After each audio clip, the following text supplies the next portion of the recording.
ಕನ್ಯಾ ರಾಶಿಯನ್ನು ನೋಡೋಣ. ಕನ್ಯಾ ರಾಶಿಗೆ ಈ ವರ್ಷ ನಾನು ಮೊದಲಿಂದನೂ ಹೇಳ್ತಾನೆ ಇರ್ತೀನಿ, ಕನ್ಯಾ ರಾಶಿಗೆ ಇಷ್ಟಾರ್ಥಗಳನ್ನೆಲ್ಲ ಪಡುವಂಥ ಸಾಧ್ಯತೆ, ಉದ್ಯೋಗ ಸ್ಥಾನ ಅಂತ ಏನು ಕನ್ಯಾ ರಾಶಿಯವರಿಗಿದೆ ಅದು ಬೇಗ ಸಿಗುವ ಸಾಧ್ಯತೆ ಉಂಟು. ಉದ್ಯೋಗದಲ್ಲಿ ಟೆನ್ಷನ್ಗಳಿತ್ತು, ಅವೆಲ್ಲವೂ ನೆರವೇರುವ ಸಾಧ್ಯತೆಗಳುಂಟು. ಉನ್ನತ ಪ್ರಮೋಷನ್ ಇತ್ಯಾದಿಗಳು ಉಂಟು. ಮತ್ತು ವಿದೇಶ ಪ್ರಯಾಣ ಹೋಗುವಂಥ ಚಿಂತೆಗಳು ಉಂಟು. ಎಚ್ಚರಿಕೆಯಿಂದ ಯಾವ ಊರು ಏನು ಅಂತ ತಿಳ್ಕೊಂಡು ಹೋಗಿ ಬನ್ನಿ.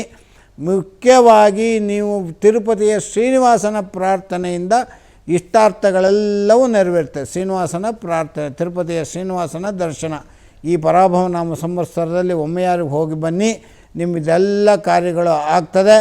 ನಿಮಗೆ ಶುಭ ಸಂಖ್ಯೆ ಅಂತ ಮಾತಾಡಲಿಕ್ಕೆ ಹೋದರೆ 1 ಮತ್ತು 5 ಇವೆರಡೂ ಸಂಖ್ಯೆಗಳು ಒಳ್ಳೆಯದು. ಶುಭ ಬಣ್ಣ ಅಂತ ಮಾತಾಡಲಿಕ್ಕೆ ಕೆಂಪು ಮತ್ತು ಈ ಪಿಂಕ್ ಅಂತಾರಲ್ಲ, ಈ ಬಣ್ಣ ಭಾಳ ಶ್ರೇಷ್ಠವಾಗಿ ಇರ್ತದೆ.